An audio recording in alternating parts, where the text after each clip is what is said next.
ہم خالصتان کے مسئلے پر ہاں اگر انڈیا ہمارے ساتھ بالکل ہی جارحیت کرتا ہے اگر وہ اس کی فوجیں ہمارے سرزمین پہ آ جاتی ہیں، پہلا ٹینک 6 انچ اندر آتا ہے پاکستان میں، تو پھر ہمارے ساتھ واجب ہے کہ ہم کھل کے خالصتان کی حمایت سپورٹ کریں۔ ہاں اعتزاز صاحب، لیکن ہم نے وہاں پہ تو خیر وہ کام نہیں کیا، لیکن اس دفعہ تو ہم نے ان کے گھر میں جا کے وہ کام کر دیا کہ ان کو اندازہ ہو گیا۔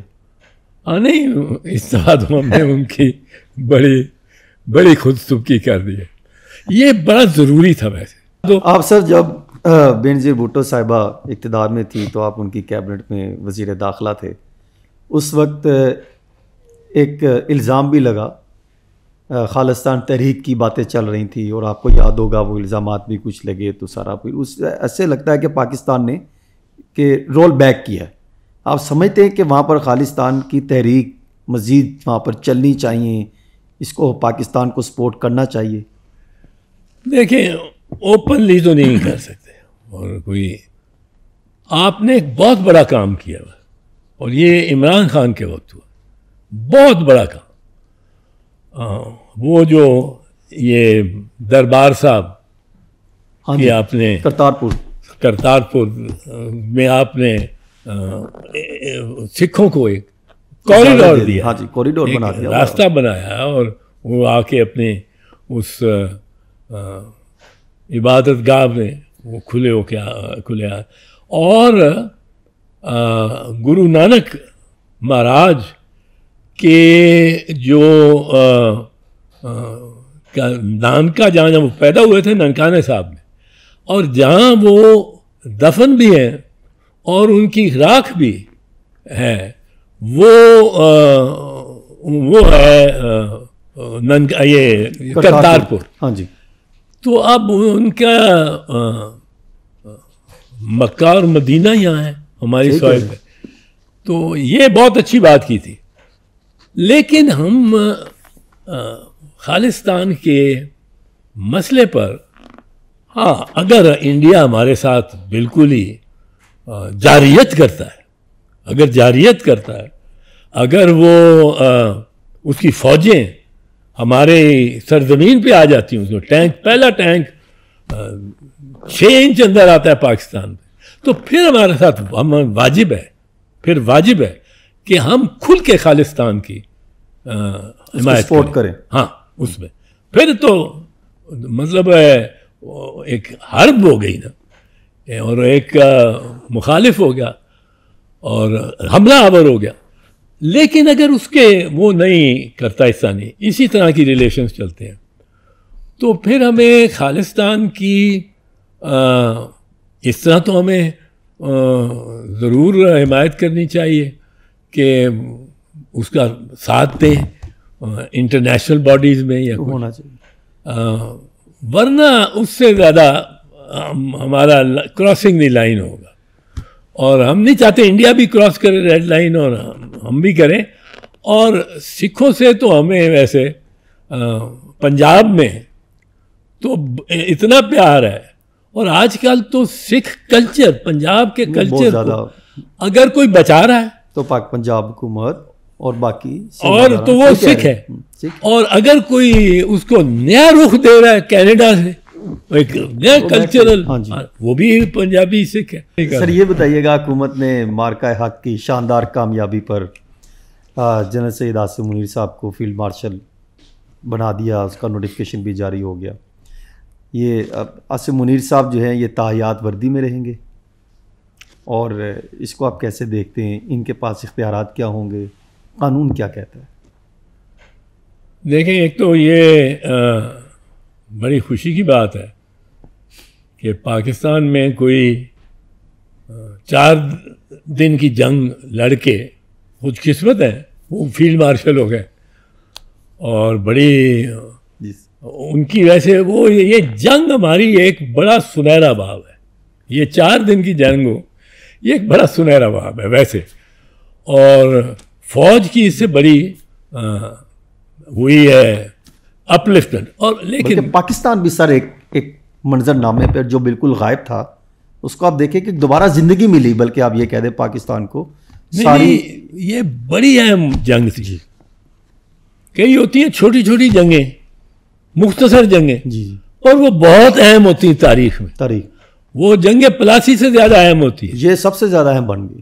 جو بابر نے جنگ لڑی, جس سے میں وہ پسپا ہو کے واپس اس کو جانا پڑا, وہ چناب کے کنارے پہ تھی. جی اس کو 3 مرتبہ لوگ نہیں بتاتے پسپا ہو کے واپس جانا پڑا.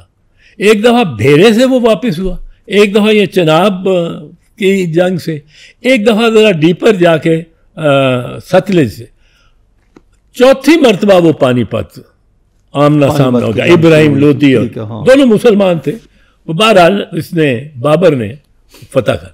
اب وہ جنگ, چناب کی جنگ, اس لیے امپورٹنٹ ہوئی کہ اس سے سبق سارا سیکھا بابر نے, اور اس نے توپ خانہ اپنا اور وہ سارا اس کو ری سیٹل کیا.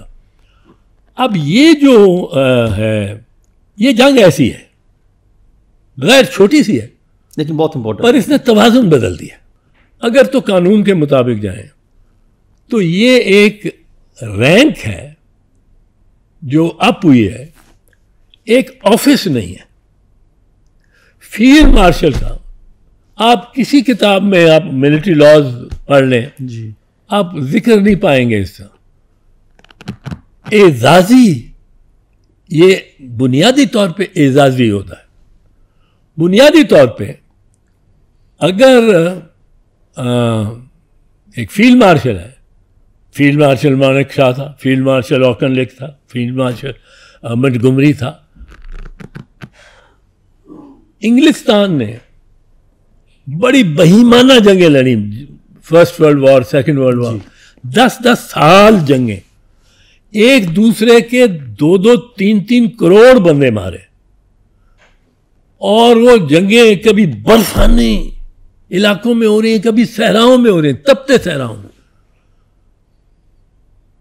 اور ان کے 2-4 فیلڈ مارشل ہیں. اب فیلڈ مارشل کو آپ بنا دیتے ہو, جیسے مانک شاہ بنایا, وہ ریٹائرمنٹ کے قریب ہوا تو اس کو اندرا گاندھی نے وہ مشرقی پاکستان پر غالب آنے کے بدولت اس کو فیلڈ مارشل بنا دیا. اس نے نہ کوئی عہدہ رکھا, نہ اختیارات رکھے. وہ اسٹرکچر آف دی آرمی اسی طرح رہتا ہے جو عمومی. اور ہماری چونکہ آرمی ایکٹ میں اس کا ذکر نہیں ہے تو میں اسیوم کرتا ہوں کہ وہی کنونشنز آپ نے فیلڈ مارشل کے لیے رکھنی ہیں جو انگریز کے ہاں ہیں. ورنہ تو ہمیں فیلڈ مارشل کے دفتر کا عملاً علم ہی نہیں ہونا چاہیے. فیلڈ مارشل سے جو اسٹرکچر آف دی آرمی ہے, جی, اس میں کوئی تبدیلی نہیں آئے گی. کوئی یہ اختیارات کی کوئی تبدیلی نہیں آئے گی. وہ اختیارات ہوں گے جو چیف آف آرمی اسٹاف کے پاس. اگر آپ آرمی چیف کے عہدے کو چھوڑ دیتے ہیں, فرض کیجئے, تب پتہ لگے گا نا فیلڈ مارشل کی کیا پوزیشن ہے. پر ان کی فیلڈ مارشل کی حیثیت جو ہے وہ ایک جگہ میں کم از کم اس میں خفت آئے گی. وہ یہ ہوگی کہ جنرل ساحر جو ہے, chairman joint chief of staff committee, وہ ان سے درجہ کم ہو جائیں گے سٹارز میں. یہاں جو سٹار لگے ہوں گے ان کے 5 لگے ہوں گے, 5 لگے, اس کے 4 ہوں گے. اب وہاں خفت یہ آئے گی کہ کون کس کو سلوٹ کرے گا. اندازہ میرا یہ ہے کہ انگریز نے بھی کیونکہ رکھ رکھا اسی طرح رکھا ہوتا ہے کہ 4 star will salute to the 5 star. Salute بالکل ملے گا جنرل عاصم منیر کو. لیکن کیا وہ chairman joint chief of staff committee کے چیئرمین لگ جائیں گے؟ یہ ممکن نہیں. صحیح ہے. وہ اپنی چیف آف آرمی اسٹاف کی کرسی پہ ہی بیٹھیں گے. جو فیصل واڈا یہ کل پرسوں کی یہ ان کے بیانات آ رہے ہیں کہ وہ تقرر تبادلے بھی کر سکیں گے, ترقیاں بھی دے سکیں گے, اختیارات ان کے بڑھ گئے. آج ویسے اس کو علم اتنا نہیں ہوتا, سوری اگر میں نے یہ بھی کہا, پر آج اس کو آپ سنیں رانا ثناء اللہ کو. رانا ثناء اللہ نے اتنی مطلب ہے عالمانہ اور اتنی چست اور صحیح تشریح کی ہے فیلڈ مارشل کی کہ میں تو اس سے بڑا متاثر ہوں. وہ خود کہہ رہا ہے, وہ یہ تو گورنمنٹ کی طرف سے نا رانا ثناء اللہ. اس کا مطلب آج آپ مان گئے رانا ثناء اللہ کو, اس سے پہلے آپ کے تحفظات رہے ہیں. نہیں میں اس کی گفتار کا اتنا قائل نہیں تھا, پر آج اس نے جو بات کی اس نے کہا یہ اعزازی چیز ہے, اعزازی طور, اس سے اختیارات میں ان کا کوئی اضافہ نہیں ہوگا اور کوئی ان کی کمی نہیں ہوگی. اب ان کے پاس جو افیکٹو ہوتا ہے. اچھا اعجاز صاحب, یہ ایک سوال اٹھتا ہے کہ یہ کب تک اس کا ٹینیور ہوگا؟ نہیں, ٹینیور تو چاہے لائف ٹائم, لائف ٹائم ہے, اس کی اختیار کچھ نہیں ہوگا. اچھا اب یہ لائف ٹائم ہے, جب تک یہ خود چاہیں تو جس طرح استعفیٰ دیا پہلے ایک دفعہ, تو یہ چاہیں تو استعفیٰ دے سکتے, ادروائز یہ جب تک بیٹھیں یہ نہیں. اس پہ تو استعفے دینے کی بھی ضرورت نہیں. فیلڈ مارشل کا کوئی استعفیٰ نہیں ہوگا, کوئی استعفیٰ نہیں ہوگا. یہ life time without any authority. Queen of England ہے, اوکے, وہ کہتے ہیں she reigns but does not rule. Queen of England ہے, وہ اس کے نام سے ہر کام ہو رہا ہے, اور اس کا ایک اپنے بچوں کی شادی کرنے کا اختیار نہیں ہے کیبنٹ اپروول کے بغیر. اس سارے تناظر میں آپ کے پرانے دوست جن کے لیے آپ نے جلا وطنی ختم کرائی, بے نظیر بھٹو